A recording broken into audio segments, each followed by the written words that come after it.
Assalamualaikum, salam sejahtera. Saya Nazri Kaha. Ini Melaka Memilih. Tetapi kali ini saya akan mendapatkan reaksi dan juga apakah yang dilakukan oleh kelompok akademik di Melaka ini. Dan kini saya berada di UTM, sebuah universiti teknikal dan mekanikal yang ditubuhkan oleh pihak kerajaan berada di Melaka ini, dan pastinya sumbangan mereka amat kata pun diperlukan dan sudah pun dilaksanakan. Ada yang sedang dalam penyelidikan dan akan dilaksanakan. Jadi saya bersama dengan yang berbahagia Profesor Insinyur Dr. Ghazali Omar, menjalankan fungsi Naib Chancellor UTM.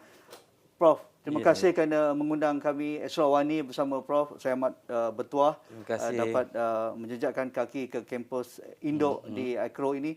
Mungkin Prof, dalam kerancakan politik ini saya rasa tidak kata pun tidak rugi kita merujuk kepada pakar-pakar akademik yang berada di universiti ini.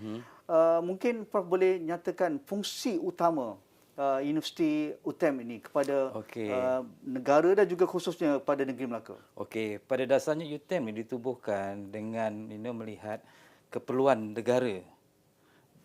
Juga di Melaka tentang perlunya teknikal di kalangan penyelidik ini untuk membantu pembangunan industri dan masyarakat. Yang mana kalau kita tengok RU tu dia banyak pada fundamental. Tapi bila ditubuhkan technical university ni ada 4 sebenarnya, dan UTM adalah universiti pertama yang ditubuhkan sebagai technical university, bertujuan untuk memperkasakan orang kata teknologi yang perlu disampaikan, because orang selalunya mengatakan satu universiti itu hanya untuk produce graduate, tapi sekarang tak benar, because actually bila kita ada universiti itu, dia memberi satu solution pada industri dari segi manpower dia, dari segi teknologi, dan especially di Melaka ni lah. Jadi sebagai ketua ataupun pemangku menjalankan ataupun yang menjalankan fungsi Naib Chancellor Universiti Teknikal Melaka pastinya aware ataupun sedar apa yang berlaku di keliling Melaka sekarang. Antara yang menjadi perdebatan ataupun isu hangat di Melaka ketika ini tak ada pilihan raya pun, isu ini sedang mendasari penduduk di Melaka, seperti isu akses broadband ataupun internet berkelajuan tinggi. Ini amat didambakan, bukan hanya di kawasan UTM ini, tetapi di seluruh Melaka dari Sungai Rambai hinggalah ke Kuala Sungai Baru. Isu yang kedua seperti isu banjir kilat. Kerana pembangunan pesat Melaka, mungkin mereka terlepas pandang dari sudut pembangunan dan juga plan-plan khusus untuk pembangunan industri dan juga perumahan.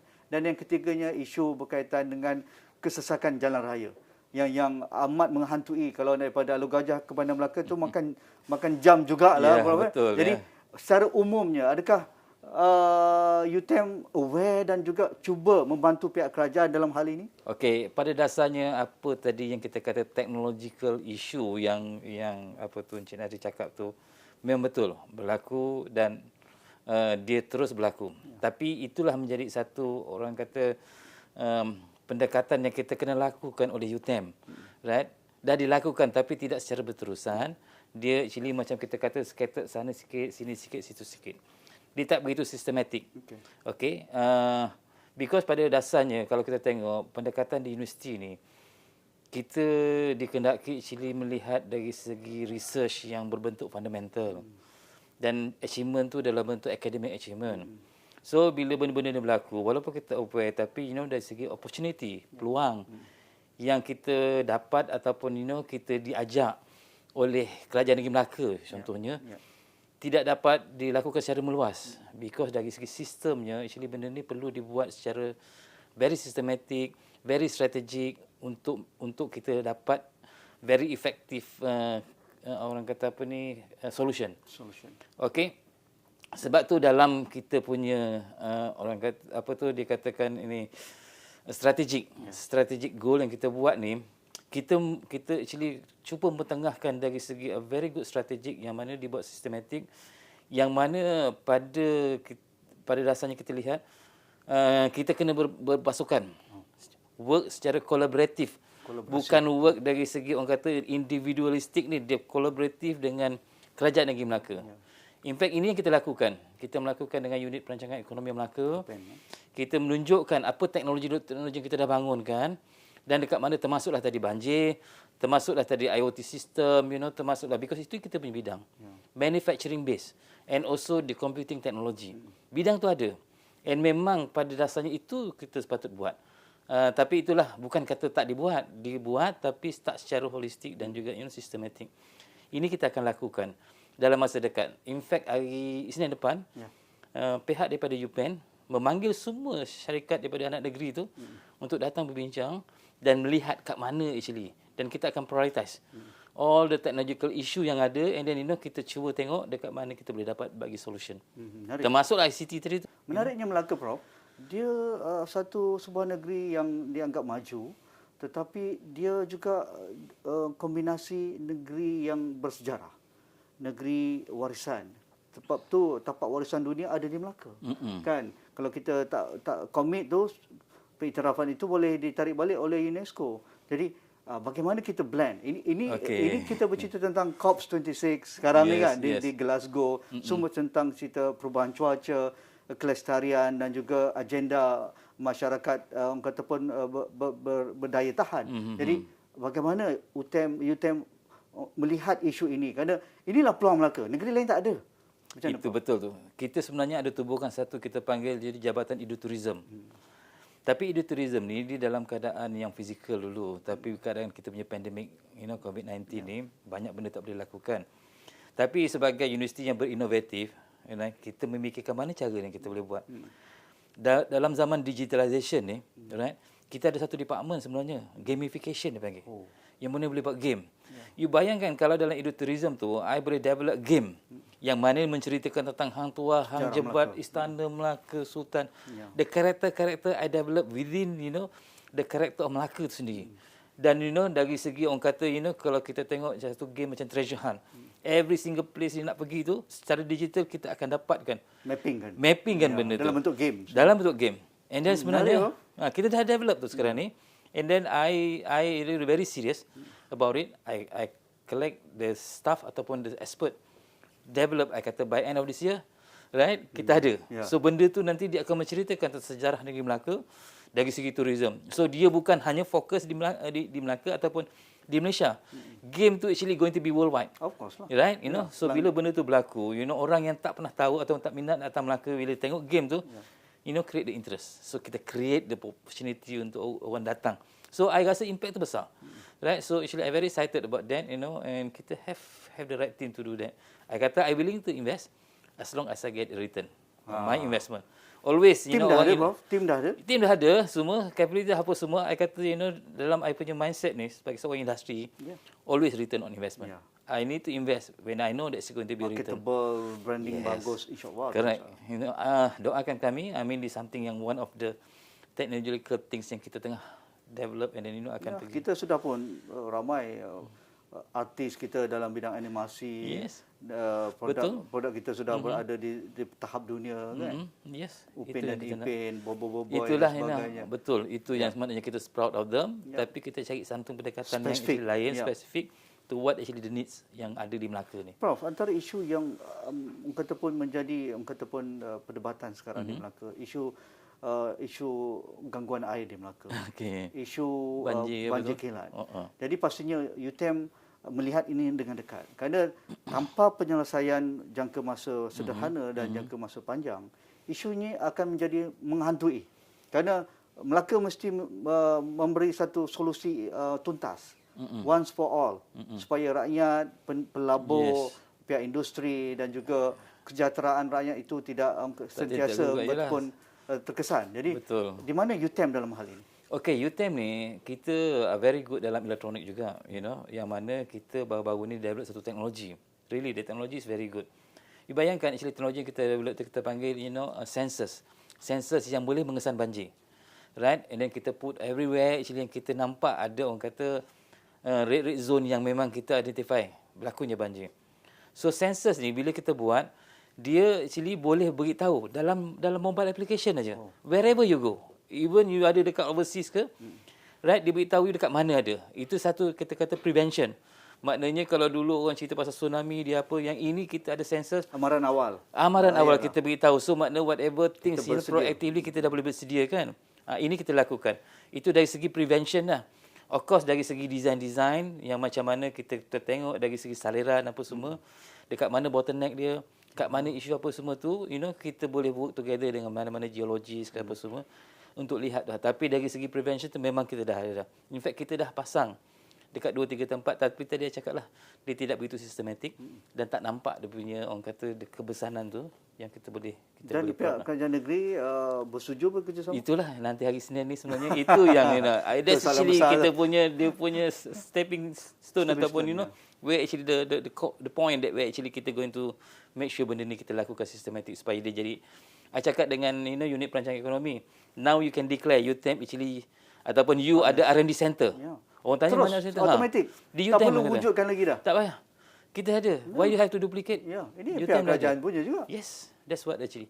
So that means since kita duduk di Melaka, we have to do service to the Melaka people ni. Dari segi teknologi, dari segi whatever actually dia punya problem yang dia on state, kita kena provide solution. Itulah dari segi orang kata dasarnya akademik, segi teknikal, UTM yang berada di Melaka dan diasaskan oleh actually yang mana sekarang ni ada chancellor kita, right? Dan kita berkhidmat untuk membayar balik apa-apa yang telah diserah pada kita. Prof, ada tak pihak UTM dan pakar-pakar akademik kita di UTM ini yang melihat berkaitan dengan orang kata pun guna tanah? Kerana Melaka ni negeri kecil, tapi demandnya terlampau pelbagai. Ada industri, ada penempatan perumahan, ada pelancongan. That's why lah orang marahlah. Bukan marahlah, tapi isu pasir, isu tambak laut dan sebagainya. Tetapi pada saya itu tidak boleh dielakkan kerana negeri ini terpaksa membangun dan tanah-tanah yang sudah ada ini dah hampir tepu. Tetapi isunya juga adalah jika tidak ada perancangan yang teratur dan juga kelestarian itu, maka dia akan menimbulkan seperti banjir kilat, penempatan mewah lebih banyak ditawarkan berbanding affordable housing, berkaitan dengan kesesakan lalu lintas yang melampau. Kerana dia tak fikir pun nak buat jalan elok-elok sebelum ni, tetapi buat rumah dulu. Jadi penggunaan tanah di Melaka ini agak kritikal dari aspek itu. Kerana pelabur suka Melaka, tetapi dari sudut infrastruktur itu seolah-olah ada stagnancy.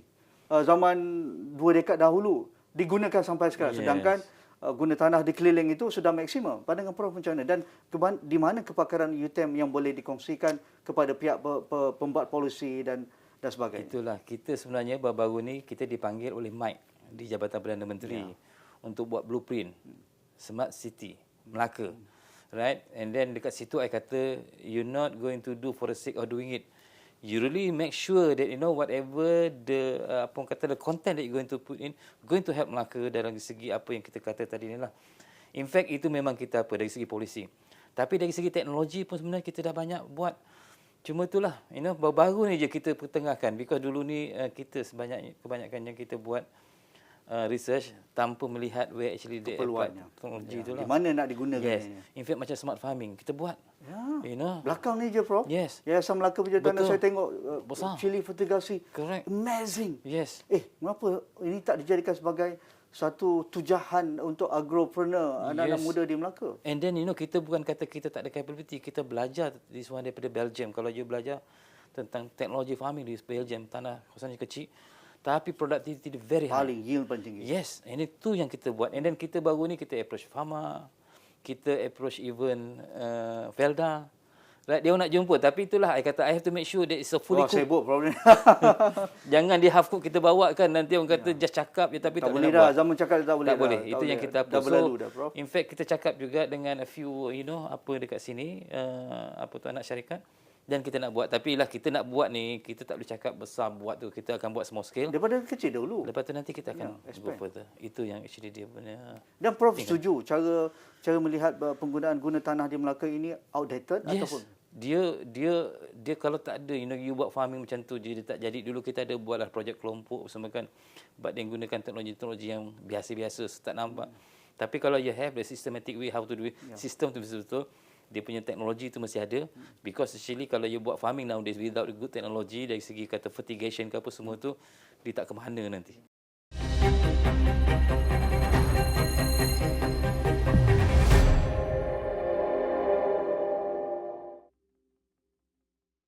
Saya tengok satu model di kalangan anak-anak muda. 15 orang termasuk para graduan UTM ini. Lulusan mechatronics. Mengerjakan 14 ekar tanah di Parit Melana di Durian Tunggal, tak jauh daripada UTM. Mereka menggunakan IoT. Mereka menggunakan cilifitigasi drones. Dan diberikan modal oleh InScan dan juga rakan-rakan lain. Saya rasa nampak jika diberi peluang dan tanah itu disewa. Memang anak muda mana ada tanah, Prof. Rumah pun sekarang kena di Melaka ni kan. Mana mampu Jadi, beli tanah. tapi dengan kolaborasi yang amat strategik, swasta, Kementerian Keusahawanan dan keinginan anak muda untuk menyingsing lengan di bawah panas matahari. 5 orang anak perempuan graduan kita. Local UTM ada, daripada universiti lain pun ada. Buat benda Saya tu, cakap, this a way forward. Adakah Prof setuju bahawa cara kita melihat para graduan kita dan anak-anak Melaka dalam bidang kepakaran-kepakaran mereka ini perlu diubah? Kerana untuk mereka jual ke pihak industri, mereka makan gaji itu betul, cara yang betul. Tetapi sedangkan pasca pandemik ini, kita perlu ada satu cara lain. Betul, itulah. Kalau kita kadang-kadang bila tak jadi, kita blame the young graduate ni because they actually looking for the salary, kind of monthly salary. Then bila kata buatlah sendiri, tapi what actually our contribution that we going to help those people in order to ribuan, ratus ribu, bro. No, they need to be a collaborative effort. Collaborative effort dari segi funders, dari segi actually apa semua, supaya dia dapat dididik daripada awal. Kita tak boleh biarkan dia. Kalau kita biarkan dia, itulah jadinya dia fail, potentially fail. Tapi kalau kita bagi collaborative effort, ada yang support dari segi teknologi, ada yang bantu dari segi apa, modal, tanah apa semua. I think benda ni akan berlaku dengan mudahnya. Kita tengoklah tempat even Singapore, very small country kan, tapi every single inch of the land tu dia gunakan dengan sebaik mungkin. Ini di Melaka, dia boleh jadi model because senang dijaga. Melaka tu kecil, senang di manage, dan benda ni akan berlaku jadi satu model untuk negeri lain. Itulah hasratnya UTM ni, bila dah ada di sini, kita nak buat benda-benda macam ni lah. Prof, ketika pandemik 2 tahun ini, kita sedar negeri yang depending kepada pelabur asing, pelancong asing amat terkesan. 70% pulangan KDNK Negeri Melaka dari pelancongan ini gone. Yes. Dan kita tahu juga selain daripada itu, apabila pelancongan terkesan, dia punya spill over kepada industri-industri sokongan, F&B, hotel dan sebagainya, kraft tangan dan anak-anak muda ini, pastinya mereka ada yang gulung tikar, ada yang baru nak merangkak semula dan sebagainya. Ada tak pihak UTM melakukan kajian bagaimana kata pun daya saing, the resilience oleh Melaka ini untuk supaya polisi-polisi akan datang ini perlu melihat ancaman-ancaman baru. Yalah, ini pandemik COVID-19, mungkin esok lusa pandemik lain pula ataupun natural disaster yang lain akibat perubahan cuaca, Prof. Ada kajian itu? Dari segi kajian berbentuk humanity tu, I ingat kita tak dapat lakukan lagi. I think based on this one, because kita ada dari segi humanity. Dari segi teknologi for the human, how actually this can be used. Right? I ingat itu satu cadangan yang baik. Ya, betul. Kita akan cuba lihat dan ambil baik tentang ini, dan kita nak tengok dia punya chain reaction. Apabila satu berlaku, what will be the effect, the chain effect tu yang akan supaya impaknya dapat dikurangkan. Yes, I think that's a good idea. Kita mungkin mobilize that faculty lah untuk lihat benda ni secara holistik. Bagi Prof dan juga rakan-rakan di UTM, apa potensi Melaka yang tidak digilap sepenuhnya, yang wajar dilihat? It's very big. It's going to be it's a very big, Asyik ikan bakar. Betul lah tu. Tak masalah country, kan, bro. Yes, well managed, and then kita ada banyak teknologi, kita ada banyak industries. And one day actually dia akan menjadi satu negeri yang sangat maju. Kita kata negara yang maju, developed countries.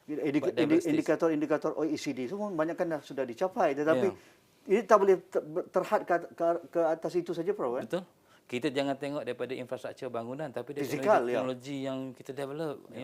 Kata contohnya, this teknologi datang daripada Melaka. Yang ini actually, R&D datang daripada Melaka. So itu yang menjadi bukan kita jadi users ya. Bukan, itu yang kita nak. Copy paste ya, bro. Yes, and then kita ada advantage dari segi geografinya. Kita tengah-tengah ni. Cantik lah. Yalah, because Selangor apa semua dah jauh, sudah banyak apa Lembah Kelang, Singapura. Yes, so kita jadi center kat ASEAN. sini. Selat Melaka. Jadikan actually Selat Melaka tu sebagai dulu kan kita pelabuhan yang paling apa kan. So kita jadikan tak nak singgah Melaka, Bro. Itulah. Kita nak jadikan. Dulu Melaka kan cukup terkenal. So nanti dia macam ibarat roda lah. pusing balik. Dia pusing balik, dia akan jadi satu center untuk perdagangan berlaku. Tapi bukan dari segi kapal lah. Dari segi teknologi itu yang kita termasuklah internet tadi tu. Ya. Kita Okey, Prof, akhir mungkin dalam soalan satu dua soalan terakhir. Internet ini, mengapa pelaburan serius perlu dilaburkan berkaitan dengan kelajuan internet berkapasiti tinggi, 5G di seluruh negeri Melaka, bukan hanya tempat-tempat tumpuan saja. Mengapa ini merupakan satu backbone yang perlu dilihat oleh pihak berkuasa? Itu adalah infrastructure communication. Digitalization. People don't talk over the voice lagi dah. Dia melalui, all this kind of image apa semua, you have to do the video conferencing. Tapi kalau itu menjadikan dia lambat, lagging apa semua, the infrastructure is not ready. How actually you nak develop the state without this kind of handicap? Dia jadi masalah lah kan. Because communication is the key for everything. Melaka tak luas, tak besar mana, Prof? Itulah. Tapi itulah, kita tak soalan saya pada Prof pula. tak boleh nak cakap sebab kita tak tahu the real problems, So kita kena kaji tengok macam mana. Mungkin, so bagus juga kita buat kajian tu. Mungkin dah buat actually the problem yang to state. And then, kalau dia datang, ataupun kita akan cuba tengok. Tak ada ke teknologi selain daripada, kita asyik kalau di Sabah Sarawak tu, program jendela kan. Kerajaan nak pasang lebih banyak menara-menara telekomunikasi. Kalau kawasan yang paling remote pendalaman tu, dia letak dia punya satellite untuk capaian internet. Tapi di Melaka saya rasa tak ada masalah itu lagi dah. Menara tak perlu dah. Tapi bawah tanah ni macam-macam boleh kita lay kabel dan sebagainya. Itu nanti kita, I tak berani lah nak sebut because kita ada kajian ataupun data yang menunjukkan why actually what went wrong. Right? Tapi I think it's a trigger kita punya apa tak ni. Boleh lambat. Lihat. Ya, dia kena cepatkan. Benda ni bukan kata rocket science Betul. pun. Dia actually a basic infrastructure yang kita kena make sure. Marah orang UTM ni. Okey, Prof. Alright. Tenaga solar. Ini saya rasa satu bidang tujahan hebat UTM dan rakan-rakan. Dan Melaka saya tahu ada banyak solar valley. Jadi adakah kita sudah melakukan Kita sudah melakukan. Dan sekarang ni kita ada satu lagi projek yang kita tengah buat dari segi perolehan apa semua untuk mendapatkan orang kata collaborators untuk bekerja dengan kita untuk bukan saja menggunakan tapi menjual tenaga solar yang kita ada tanah banyak dekat UTM ni yang mana kita boleh utilisekan untuk letak buat solar farming ke apa semua, and then at the same time kita buat actually farming yang betul-betul farming, yang kita boleh because bawah atas dekat panel tu kita boleh dapatkan tenaga, bawah tu kita boleh buat plantation dari segi yang apa tu kan. So memang kita tengah buat, right? Tapi itulah kadang-kadang bila kita nak buat ni ada sedikit kekangan lah dari segi orang kata providing apa semua. Tapi kita actually in the process untuk solving all this kind of thing. Itulah dia punya apa. Tapi memang kita lihat dari segi energy harvesting ni sebagai satu orang kata teknologi yang kita tengah bangunkan. Okey, lanjutan dari itu mungkin soalan terakhir saya tentang tenaga diperbarui. Seperti solar, elektrik, sel-sel, hidrogen dan sebagainya. Melaka ni satu ketika masih lagi poster-poster di luar negara bandaraya bebas karbon. Kan? Kita ada dengar macam-macam idea ni, public transport nak pakai tram. Kan? Ada dengar kita nak buat monorail, tak tahu jadi ke tidak dulu kan. Tapi monorail yang ada memang tak boleh pakai dah. Yang macam ni mengapa Melaka perlu lead, Prof? Kerana kita tahu perubahan cuaca ini, pelepasan gas-gas rumah hijau ini amat akan memberi impak pada Melaka. Kerana Melaka ni negeri pelancongan, negeri bersejarah dan negeri industri. Kalau tak ada blueprint tentang hal berkaitan dengan kelestarian dan juga sustainability ini, kita akan menerima impak yang bukan sedikit padanya, Prof. Sangat setuju. Itulah kata sebenarnya teknologi ni kita cuba bawa, tapi dia tidak buat secara sistematik itu. Kita ada HH2 tau. Daripada air tu kita akan generate hidrogen yang digunakan. Even benda tu dah apa kita cuba buat dekat bot Melaka. Bergantikan diesel. Yalah. Kan? Dah cantik dah air itu. Tapi pakai diesel lah. Pakai diesel berbau lah apa semua kan. Lah, dan kita buat. Right? Gunakan hidrogen. Bas. Kita nak gantikan diesel tu dengan elektrik.